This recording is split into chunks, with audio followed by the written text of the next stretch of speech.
Vai tudo bem com vocês? Aleluias. Estamos deveras alegres por estar na casa do Senhor nesta noite. Noite de quinta-feira, culto de libertação, para juntos nós celebrarmos ao Senhor, sermos alimentados também nesta noite pela palavra. Aqui já ouvimos o Senhor falar conosco, né?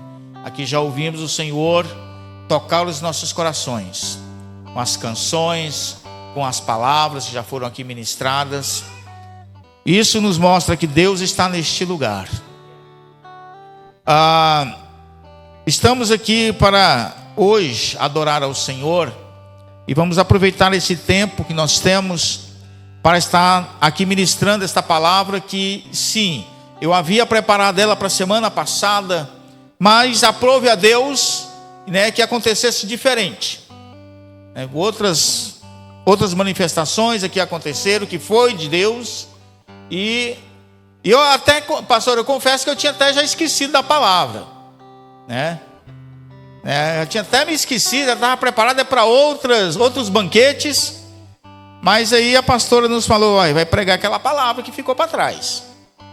Então, se é para falar essa palavra, porque precisa ser falada, né? Irmãos, o que eu tenho para os irmãos é algo que talvez pouco se fala na igreja. Eu, para dizer bem a verdade, não me lembro assim de ouvir ministração sobre esse texto, que eu estarei aqui explanando com os irmãos, que se encontra em Lucas capítulo 13, a partir do verso 10. Lucas, Evangelho de Lucas, capítulo 13, a partir do versículo 10 até o 17. Já ouvimos, eu também já ministrei sobre a mulher do fluxo de sangue, já que foi ministrado sobre a viúva de Naim, sobre muitas outras mulheres, personagens bíblicos, né? A qual o Senhor ali, Ele se utilizou para trazer para nós mensagens e ensinamentos. Hoje eu quero aqui comentar com os irmãos sobre a mulher encurvada.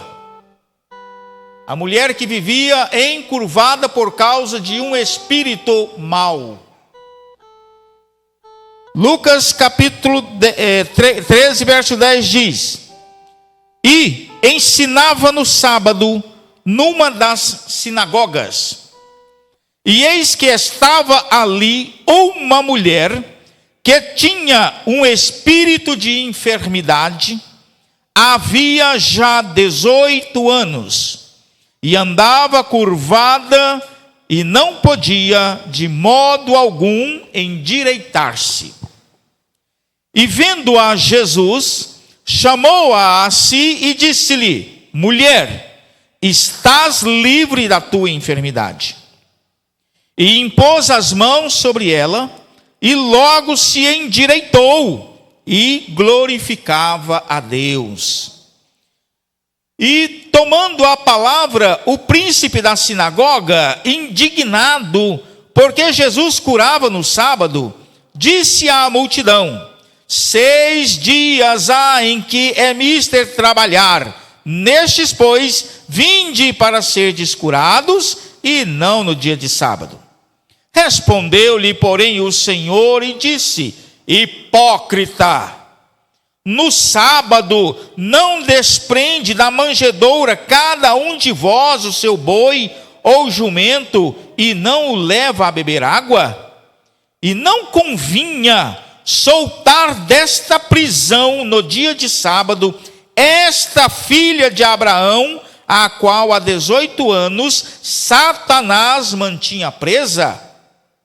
E dizendo ele isto, todos os seus adversários ficaram envergonhados, e todo o povo se alegrava por todas as coisas gloriosas que eram feitas por ele. Amém? Graças a Deus, podeis tomar vossos assentos. Aleluias. Esta história se passa aqui, contada por Lucas, desta personagem na Bíblia, que mais uma vez é outra que não é citada o seu nome. Talvez porque não fosse interessante. Mas está aqui uma situação de outra pessoa que, mesmo pertencente ao povo de Deus, mesmo ali frequentando a sinagoga, uma mulher de fé, uma mulher temente a Deus, conhecedora da lei, serva de Deus ao seu modo, mas que por algum motivo desconhecido, aqui a Bíblia não dá nenhum detalhe sobre o porquê esta mulher contraiu esta enfermidade, e que já se diga de passagem, pelo texto que nós lemos, era uma enfermidade de origem maligna, uma enfermidade espiritual que ocasionou sobre o corpo daquela mulher uma deformidade que a obrigava a andar encurvada. Aqui mesmo na nossa cidade de Goiânia, eu já vi muitas pessoas que andam totalmente encurvada, quase que 90 graus. Anda assim, com toda dificuldade, anda daquele jeito, e sempre olhando para baixo.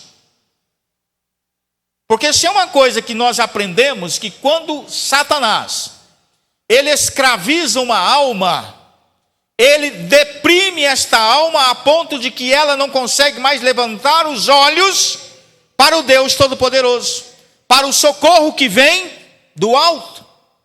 Pois a palavra nos diz: olhei para os montes, de onde me veio o socorro? O meu socorro vem do Senhor. A mulher andava encurvada.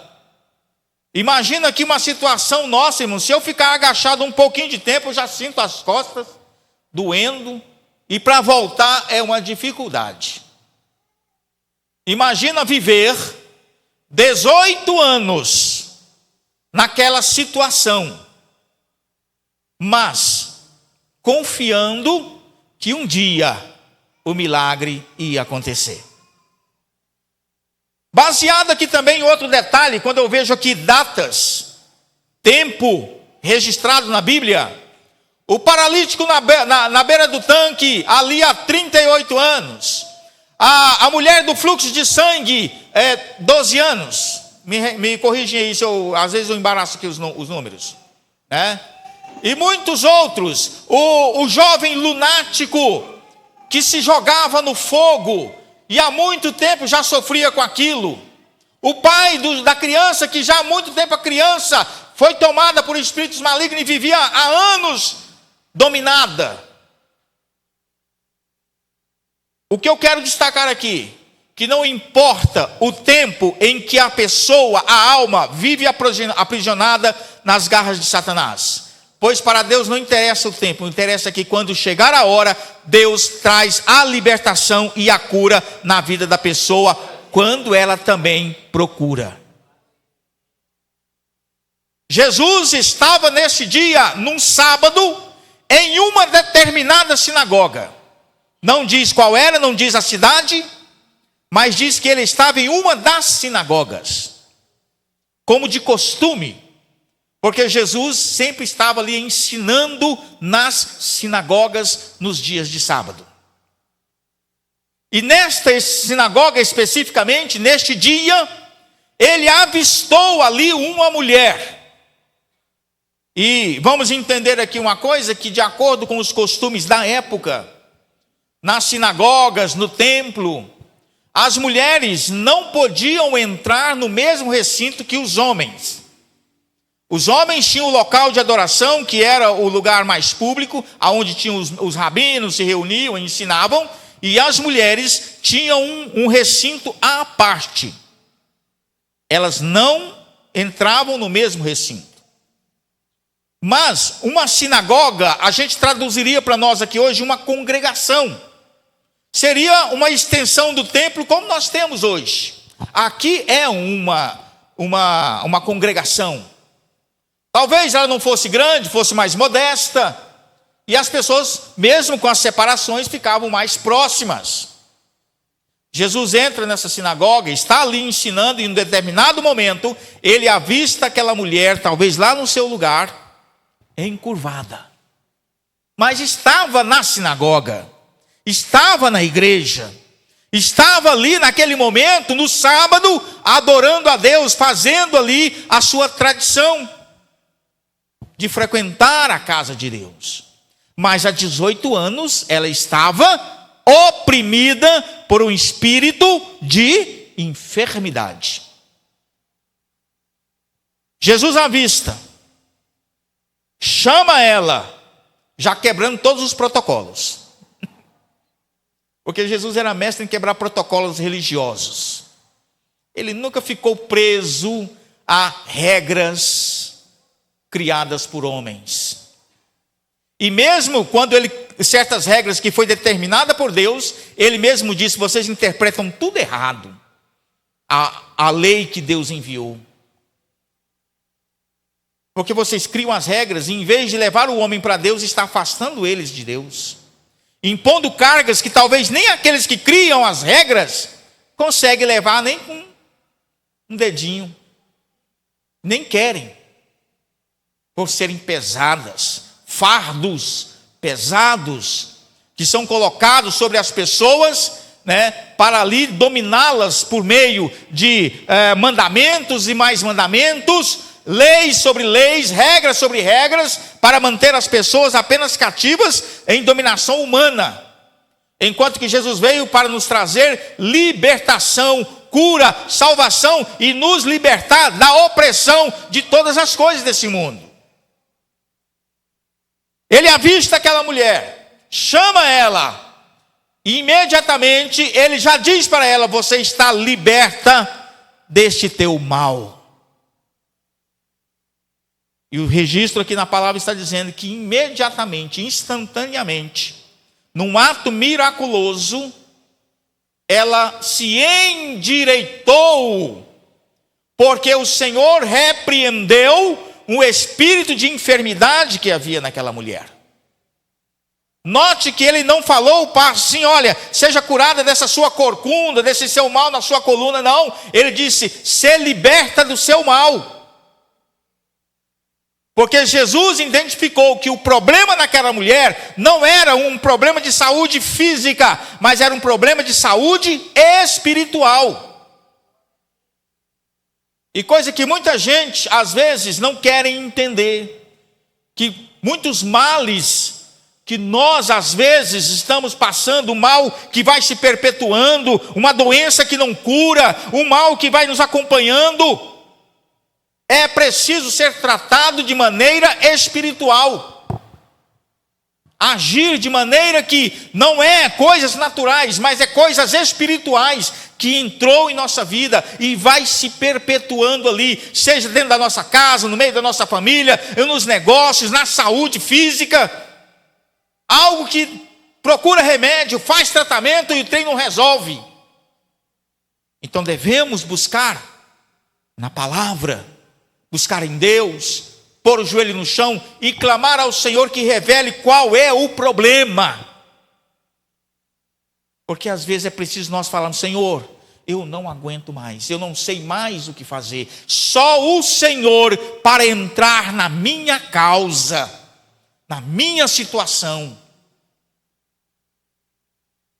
E procurar com fé em Deus. A mulher estava na igreja. Ela estava no lugar de adoração, num lugar que teoricamente era para ali ela ser curada através da oração dos rabinos, através dos louvores, pois ela estava na casa de Deus, mas ela estava oprimida. E aí, mais uma vez, assim como eu falei nos 2 cultos para trás, ou no culto passado, sobre pessoas que vêm falar: olha, aceita Jesus, você agora está livre, nenhum mal te sucederá, praga alguma. Eu creio nesta palavra, mas se a pessoa der uma brecha para Satanás, ele entra. Já ensinei sobre a cunha aqui de Satanás. Todos aqui sabem, conhecem o que é uma cunha. É uma determinada peça que quando se quer rachar uma lenha, você dá um primeiro golpe na lenha, coloca ali a cunha, dá outro golpe, vai colocando outra cunha, até que você consegue rachar uma madeira inteira. Satanás, ele não trabalha contra nós, muitas vezes de uma vez só.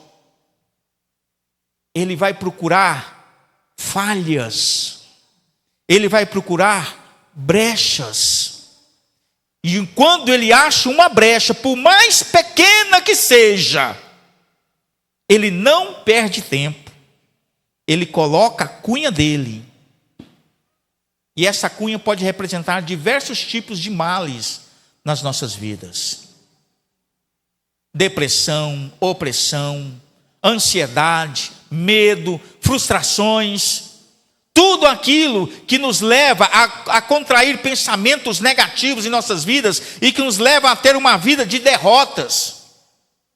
Você considera aí como cunha de Satanás que vai colocando toda vez que nós demos uma brecha para ele.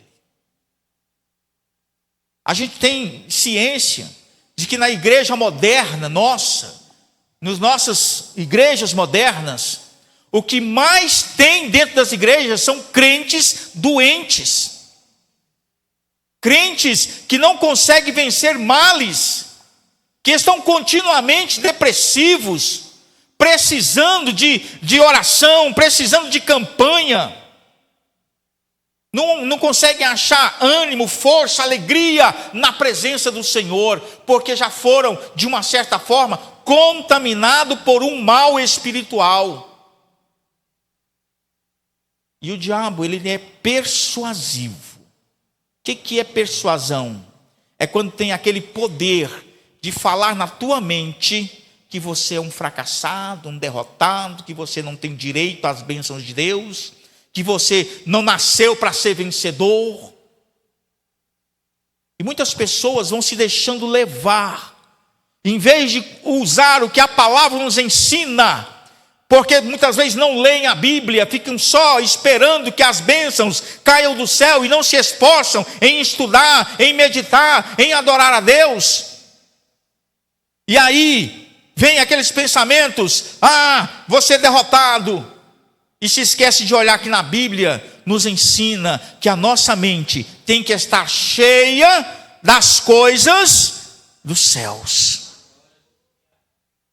Quando você ocupa sua mente com coisas do céu, com coisas espirituais, Satanás não acha espaço para colocar pensamentos negativos e de derrota na sua cabeça.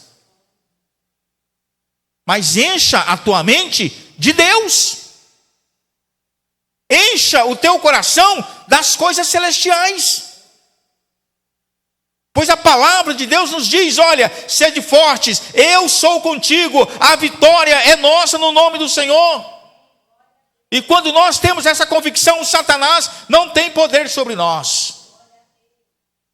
Mas quando ficamos titubeantes, não nos alimentamos espiritualmente, não buscamos estar na presença do Senhor, não lemos a palavra de Deus, que é esta palavra que nos ensina a ter fé, Satanás vai achar brecha de colocar os medos dele, as ansiedades. Olha, o que eu queria falar com os irmãos sobre enfermidades em nós, que seja física, mas que tem ela de herança espiritual. Jesus, quando ele ordenou aquela enfermidade ela estava curada daquela enfermidade. Note que a cura também do corpo dela foi instantânea. Jesus curou a alma dela, curou o espírito, e o corpo sentiu os efeitos na hora.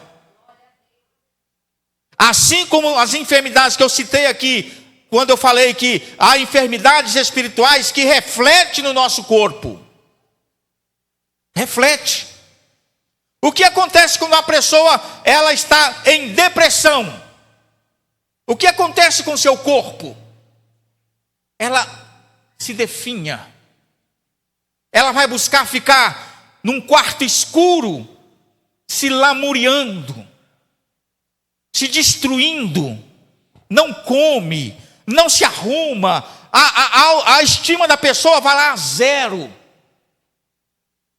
Até a ponto de a imunidade física do corpo simplesmente cair. E aí quem é daqui da área médica, né, vem aquele negócio, quando a imunidade do nosso corpo cai, quem é que se aproveita disso? As doenças parasitas, oportunistas.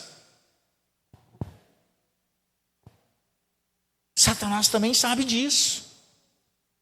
E ele quer fazer com que as pessoas, nós, vivamos deprimidos, paralisado num canto, sem reação, com as nossas emoções abaladas, trazendo sobre nós medo, angústia, frustração, irritação.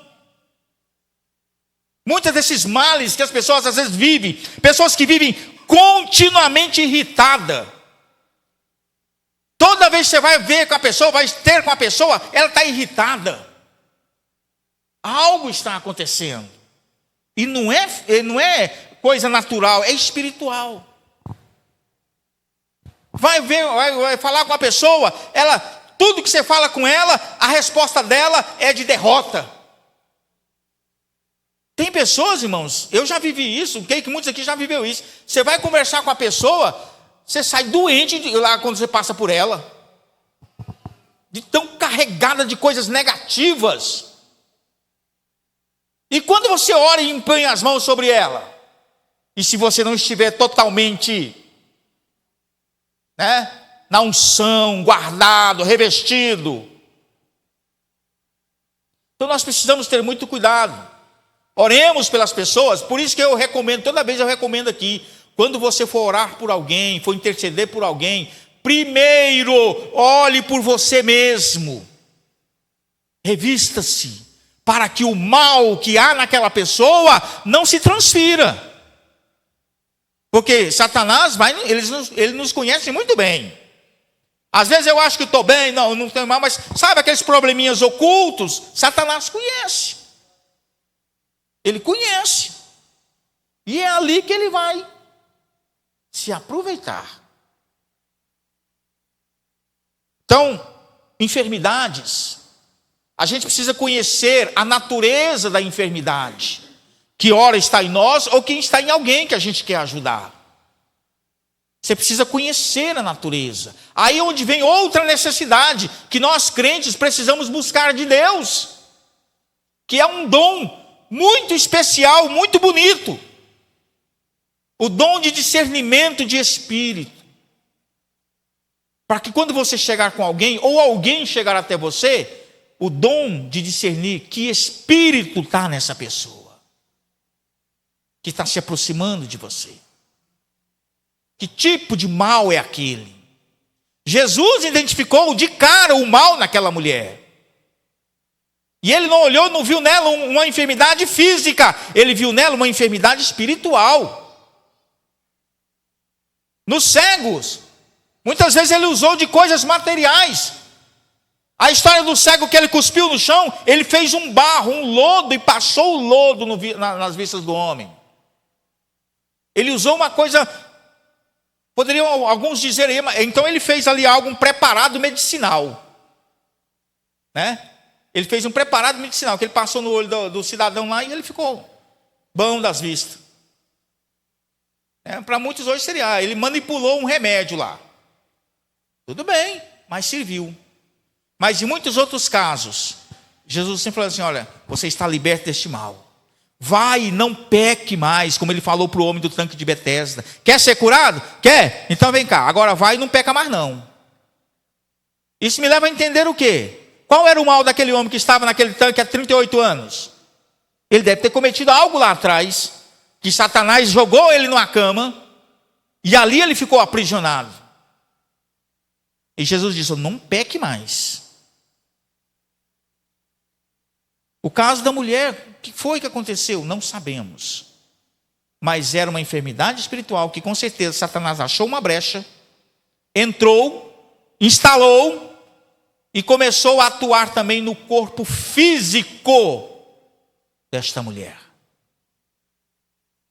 impedindo ela de viver uma vida normal. Então nós precisamos identificar o mal. Isso aqui é teologia. Todos aqui, já ensinei aqui para muitos, já falei várias vezes. Nós, seres humanos, fomos criados com quantas partes? Não estou falando só parte física, não. Quantas partes? Quem aqui já ouviu falar? 3. Inclusive tivemos aqui, né, uma escola bíblica dominical aqui, que falamos sobre isso. A tricotomia humana. Quais são essas partes da tricotomia humana? Corpo, alma e espírito. Deus nos constituiu trino. Temos o espírito que vem de Deus, somos a alma que vive eternamente e o corpo que é a matéria, a qual sustenta a alma aqui nesta terra em contato com a matéria, até que esse corpo se desfaça. Enfermidades, elas tanto atingem no lado espiritual, como o espírito e a alma, como afeta também o corpo, e enfermidades também do corpo, que é outra área. Aí já enfermidades, como foi, por exemplo, essa Covid, né? Vamos pegar o bem conhecido nosso recente. Covid não é espiritual, é físico. E o diabo usou para matar muita gente. E Deus permitiu também para dar ensinamento para muita gente. Olha o que aconteceu. Quem foram os que ficou na igreja depois disso tudo?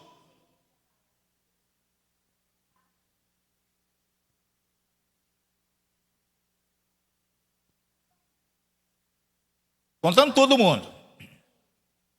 Então, irmãos, eu pergunto, depois dessa crise de pandemia aí, quem foi realmente os que permaneceu na igreja? Que não resolveu, vou aproveitar ficar em casa e não voltou mais para a igreja. Né? Muita gente se desviou por causa de pandemia. Muita gente abandonou Deus por causa de pandemia. Igrejas fecharam. Igrejas se acabaram. Porque as pessoas ficaram paranoicas, com medo. Mas aqueles que permaneceram firmes, confiando em Deus, venceram. E estão vencendo. Vou citar o caso nosso aqui, para quem não sabe da história, durante a pandemia, fecha tudo. A gente fechou a porta, mas só não disse que nós precisávamos ficar lá de fora. Porta fechada, mas aqui orando, adorando a Deus. E Deus hoje está nos dando agora o fruto da vitória, né, irmã? Né, pastora? Justamente depois da pandemia, a igreja começou a crescer.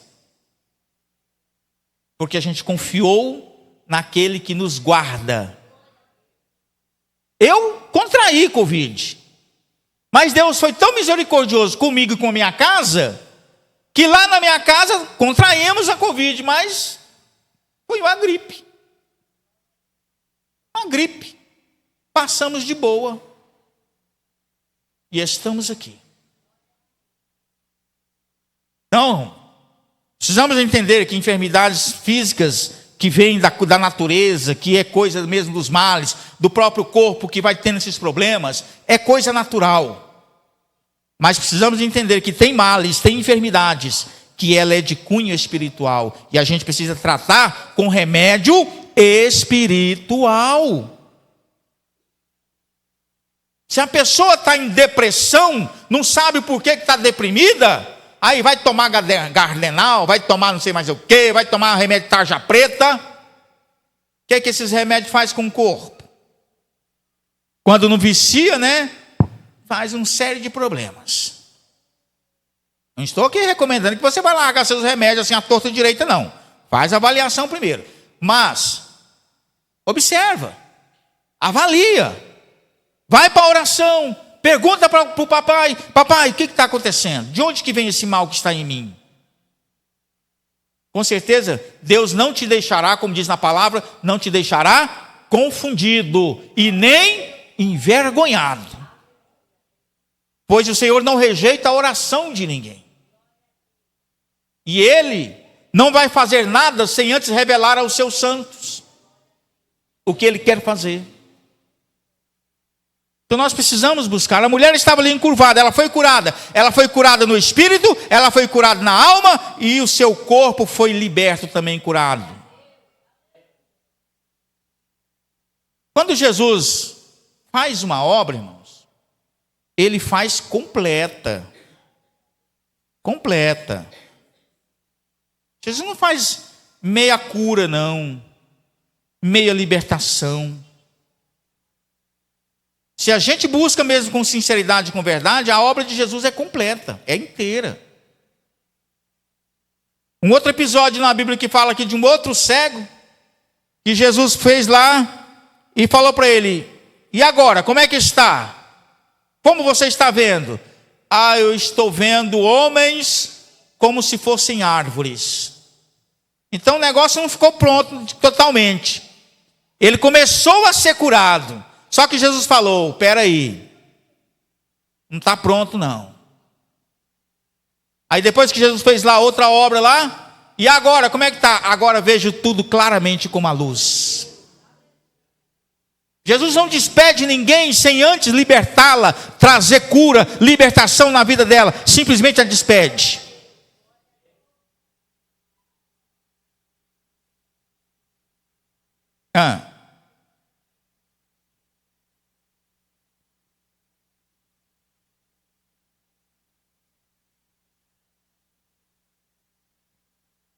Às vezes tem pessoas, irmãos, que eles não conseguem entender o agir de Deus, né? A maioria, na verdade, não entende o agir de Deus. Inclusive está até cantado numa canção. O agir de Deus, irmãos, ele é tremendo. E nós precisamos entender que ele age do jeito que ele quer. Ah, pastor, mas já tem um tempo que eu estou buscando a cura, faço campanha e tal. Olha, observa que eu falei aqui sobre tempos. Nesse dia, chegou a hora daquela mulher que Deus havia determinado que o milagre na vida dela acontecesse. No dia que Jesus foi até o tanque de Betesda, aquele era o dia de Deus fazer a obra na vida daquele homem. O cego de Jericó, foi coincidência? Não, Jesus passou lá e era aquele dia que Deus havia marcado na história para que aquele homem fosse liberto. Por que Lázaro morreu e Jesus não correu lá para ir curar ele antes que ele morresse? Porque Jesus queria fazer algo tremendo através daquele ato. Então Deus faz o que Ele quer e nós estamos aqui, irmãos, para andar segundo o preceito dEle. Andar segundo o preceito dEle. Agora o que a gente não pode é nos acomodarmos com os problemas. Ah, eu nasci assim, vou morrer assim. Faz isso não, irmão. Deus tem coisas tremendas para nós. Para que se acomodar com dor e sofrimento? Eu não nasci para sofrer não. Não gosto de dor nem sofrimento. Se passo por obrigação. Quando a coisa começa a complicar, irmãos, eu corro logo para os pés do papai. Falo, Senhor, tem dó, né? Estou aqui, sou teu servo, faça a tua obra. Não deixa a gente passar por isso, não. Mas às vezes a gente ainda passa de vez em quando, né? É para a gente aprender de quem nós somos e que nós sempre dependemos dele. Então eu quero aqui nesta noite, com esta palavra, encerrando ela aqui, é dizer para os irmãos que quando Jesus entrar na tua vida para fazer a obra, pode ficar tranquilo que a obra ela é completa. Ah, pastor, mas eu faço campanha já faz tanto tempo. Continua. Quanto tempo, pastor, eu vou ter que ficar ainda esperando o milagre chegar? Aí você tem que conversar com ele. Fala com ele. Eu só estou te mostrando o caminho das pedras. Fala com ele. Vai para a oração. Vai para o jejum. Vai para a palavra. É aqui que você vai encontrar as respostas de Deus para a tua vida. O máximo que nós podemos aqui fazer, como servos do Senhor, como ministros, como chamados de Deus, é orar, é interceder, é ungir você com óleo, é alimentar a sua fé e dizer fica firme, confia no Senhor, a tua vitória está chegando. É isso que a gente tem para você. O mais é com Ele. E alimente a sua fé. Amém? Graças a Deus. Então, enfermidades. Tem enfermidades, sim, irmãos, que elas são espirituais, que elas são malignas e que precisam ser tratadas de forma espiritual. Tá? De forma espiritual. Se você não tem força para tratar sozinho, está sem força, procura alguém para te ajudar. Aqui está a igreja, tem obreiros aqui, tem irmãos que oram, que são ungidos, que têm essa vontade de estar te ajudando. Se não está dando conta sozinho, busca ajuda. Compartilhe com os santos as vossas necessidades. Amém? Graças a Deus. Que Deus abençoe em Cristo Jesus. Fica aí esta palavra para mim e para você nesta noite.